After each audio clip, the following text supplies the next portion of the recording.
Hey, what's up, future aircraft mechanics? Ever wonder what it's like to work a 12-hour shift as an aircraft maintenance technician? Follow me through a typical day, from pre-shift briefing through closing up your toolbox at the end of the day. Let's dive in. Alright guys, first of all, thanks for checking out this video. Before we dive into it, just wanted to give you a free gift. I've got an ultimate guide on how to get your FAA airframe and power plant license. So if you're thinking about becoming an aircraft maintenance technician, this guide is going to walk you through the entire process from top to bottom. Check it out if you are really not sure what the process is, if you're just getting into it and have just learned about becoming an aircraft maintenance technician. It'll be really helpful for you to kind of understand the background of how to get your airframe and power plant license from the FAA. So check it out.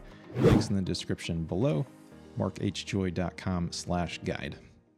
Okay, so let's talk about what a typical day is going to look like after you've become an aircraft maintenance technician and you've landed your job. Just want to kind of go over all the different steps that you're going to go through in a typical day to kind of understand what this is going to look like. And the main things I want to go over today were the shift routine, the main shift activities, and sort of the workplace dynamics that you're going to be dealing with when you're going through your regular day as an aircraft maintenance technician. Now, there's really no one-size-fits-all answer for this question, what's a typical day look like, because there are so many different things that you could be doing as an aircraft maintenance tech, whether you work on the line or you work in the hangar doing inspections on heavy jets like heavy maintenance, you work in the back shop, or you have any sort of like specialty where maybe you're an NDT tech or something like that. But this is going to just be like a broad overview of what your day could look like as an aircraft tech. First off, let's talk about shift routines. So kind of an overview of a regular shift routine. There's going to be some sort of handover process or turnover, kind of like a briefing if you're going to be starting a project from the very beginning. You're going to have a daily task assignment, and you're going to be doing a tool inventory check. I just wanted to touch on that as a very important thing. So tool control is very important. So kind of a check in and check out of your toolbox just to make sure you've got everything. For shift handover process, it's very common to have shift work happening in aircraft maintenance. So a first, second, third shift, weekends. So generally it's very important to communicate kind of where the last person left off so that there's continuity between the last person and yourself, so that you're not kind of duplicating or being really confused about the work that needs to be done on your shift coming up. So there's probably going to be some sort of meeting between you and the previous shift, unless if it's, like I said, the very beginning of a project where your manager is probably going to brief you on the project that you're working on and just give you kind of an overview of what needs to be done for whatever reason the aircraft is in. And next, you're going to get a daily task assignment. So whatever work you need to be doing, whatever your role is, just kind of an overview of the task that you're expected to get done for the day, sort of like a goal of what you're shooting to accomplish for the day. Before you begin actually working on an aircraft, you're going to want to do some sort of tool inventory check. So there's likely some kind of tool control program. If there isn't, that's probably a problem right there.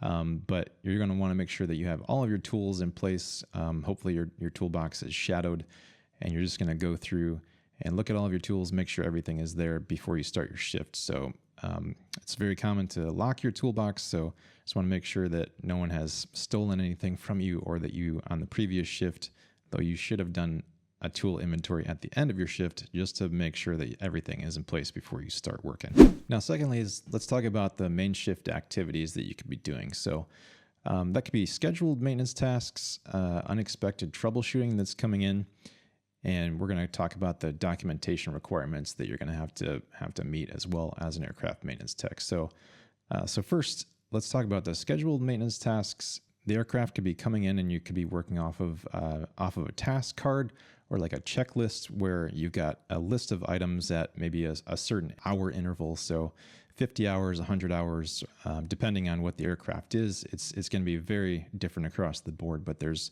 some kind of interval where the aircraft has to come in, and you're going to have to do a scheduled maintenance checklist or task cards where you're going to go through a bunch of different items, inspect parts, replace parts if they need to be replaced, servicing, changing oil, spark plugs, igniters, whatever it might be. But you're going to be going through some sort of list based on the aircraft manufacturer's maintenance manual in order to comply with the maintenance that needs to be done on the aircraft. So that's going to kind of be like what scheduled maintenance is going to look like. So just a kind of a list of items that you need to do in order to comply with that maintenance interval. And a lot of maintenance is actually inspection, so it can actually be very mundane, just kind of going through and with a flashlight and a mirror and just inspecting a lot of different parts and pieces and sections of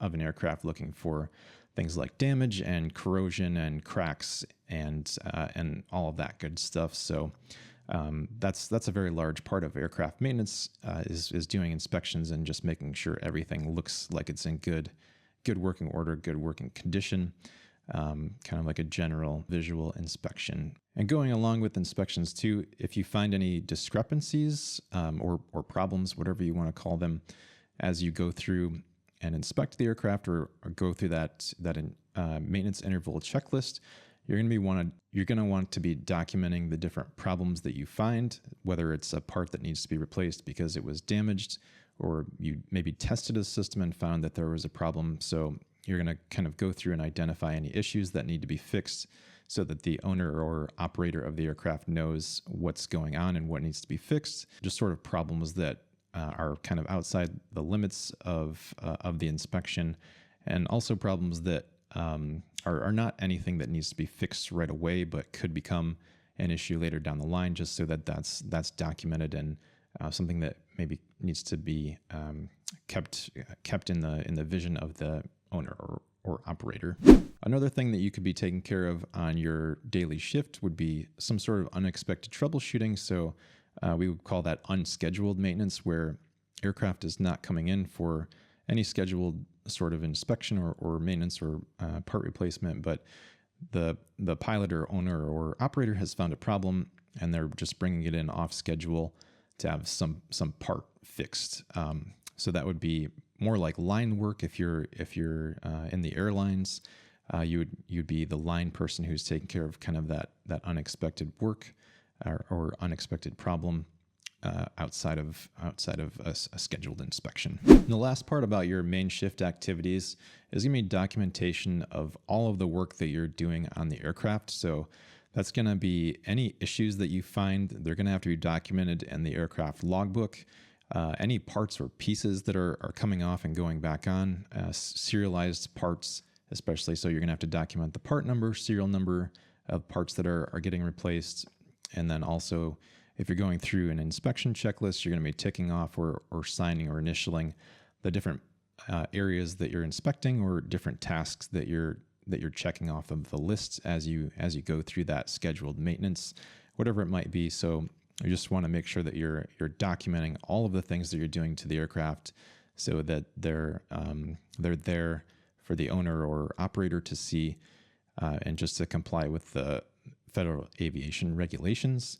And then also the system that you work on could be very sophisticated, like a computer maintenance system where all of the aircraft logbooks are electronic, which is very handy in my opinion.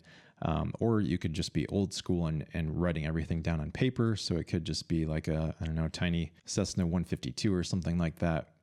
So depending on the place that you work, the paperwork could be documented in different ways, paper or electronic. But the main thing is that everything is getting documented along the way.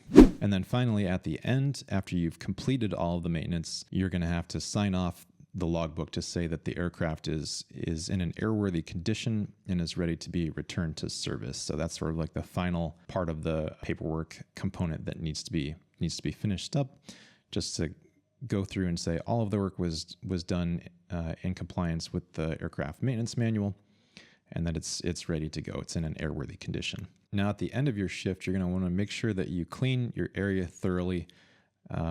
Make sure you're not kind of introducing any waste or metal shavings, any bits and pieces of trash into your work area. So you just want to make sure that you eliminate the foreign object debris, or FOD, That's a pretty big thing in aviation is making sure there's no waste or trash that can get into the aircraft as it shakes, moves around, and damages anything.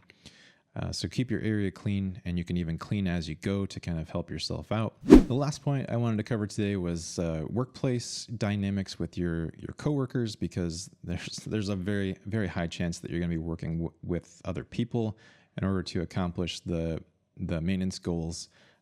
You could be working completely by yourself. Maybe if you're doing an inspection on a smaller aircraft or something like that, maybe you have your own business and it's your own thing, and you just go out and do annual inspections or something like that if you're an IA. But more than likely, you're going to be working with a team in order to accomplish the goals. So coordinating with your team is very important. So like I said at the beginning of the shift, probably going to be some sort of meeting to discuss what needs to be done for the day. And then at that point, you can kind of talk about any help that you're going to need along the way, and kind of teaming up with other people that are on your squad to help you accomplish different goals. So that could be helping jack up an airplane if it takes 3 or 4 people or something like that, or just something as simple as somebody holding a part in place while you install the fasteners or something like that. So teamwork is going to be very common for this job.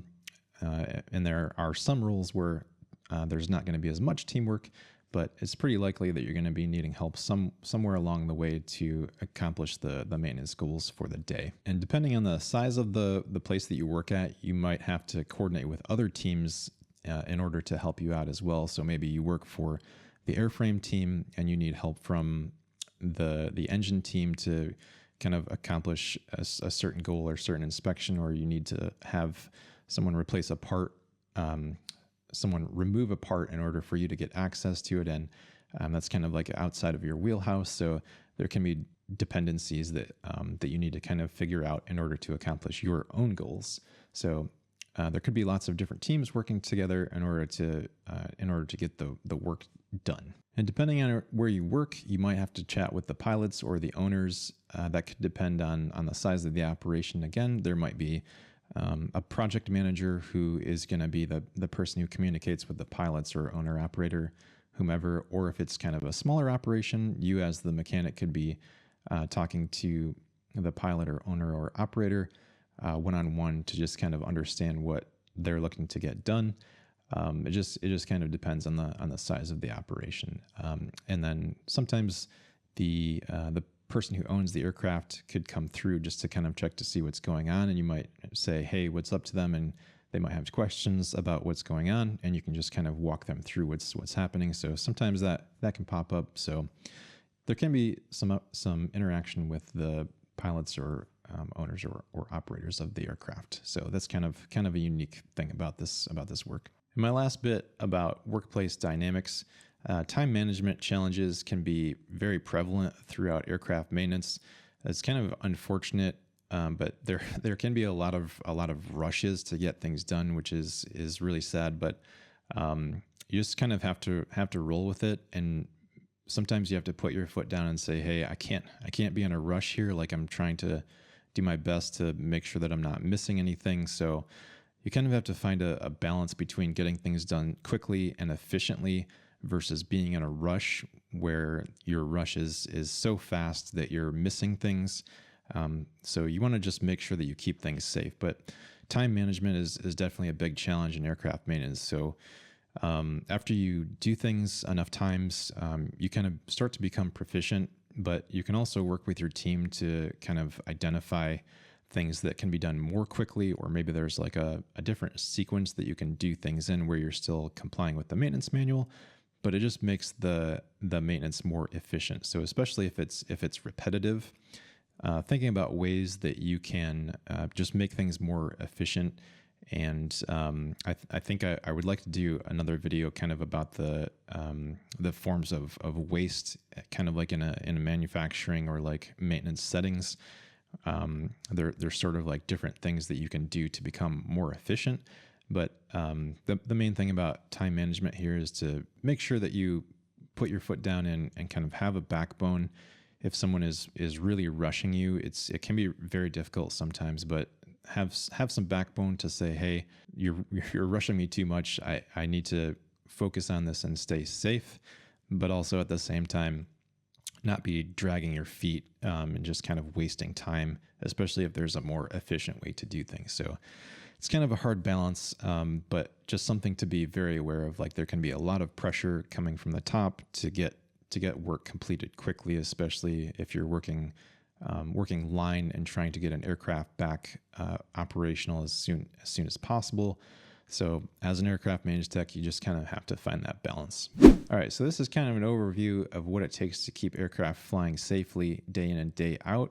Just to kind of recap what we talked about today, we went over the shift routine, the handover process, both from you as the technician to the next shift, and then from the previous shift over to you. The daily task assignments, kind of what you're going to be working on for the day and the goals that you have to complete for the day. Tool inventory and completing the paperwork. Your main shift activities, which could be scheduled or unscheduled maintenance, working off of task cards or like an inspection list or to the maintenance manual. Unexpected troubleshooting or unscheduled maintenance. Maybe if you're a line technician, the pilot bringing the aircraft in with a problem. And then we also covered the documentation requirements. So again, documenting all of the work that you've completed, any problems that you found, and then signing off that work that was completed. So like if you replaced a part or something, making sure that you've got the part serial number and part number and what came on and what went off. And then we also covered today the workplace dynamics. So communication with your team. Very common to be working with other teams. You're likely not going to be a lone wolf, though there could be times where you are if you maybe work for yourself or you're going out on the road to fix a problem that was just kind of like something simple that you could take care of yourself. Communication with pilots or owners or operators. So depending on your role, you might be the person who's understanding what the problem is that needs to be taken care of, or you could just be the person who's working for the team, and maybe there's somebody really high up that's like a project manager or something like that, or like the lead mechanic who's going to be dealing with the pilots, owners, operators. Also, we talked about time management and how it can be very difficult as an aircraft maintenance technician to be under pressure, and just kind of finding that balance between getting things done quickly and efficiently, but also in a safe manner. Before we close out today's video, just to say thanks for stopping by. I've got a free ultimate guide on how to become an aircraft maintenance technician. It's a free downloadable PDF that walks you through all of the different steps that you can take to become an aircraft technician to get your certification through the FAA. So if you have no idea what's going on here, what the process is, and are just kind of figuring out that you want to become an aircraft maintenance tech, download that, check it out. It'll walk you through all of the steps, very simple layman's terms. I've got it laid out for you. And also maybe if you're in the military or have different experience and want to get your certification, you've already worked on aircraft and aren't quite sure how to get it, this will walk you through that process. So check it out. The link's in the description down below, markhjoy.com/guide. Last but not least, what surprised you about today's video going over the day in the life of an aircraft maintenance tech? Throw a comment below.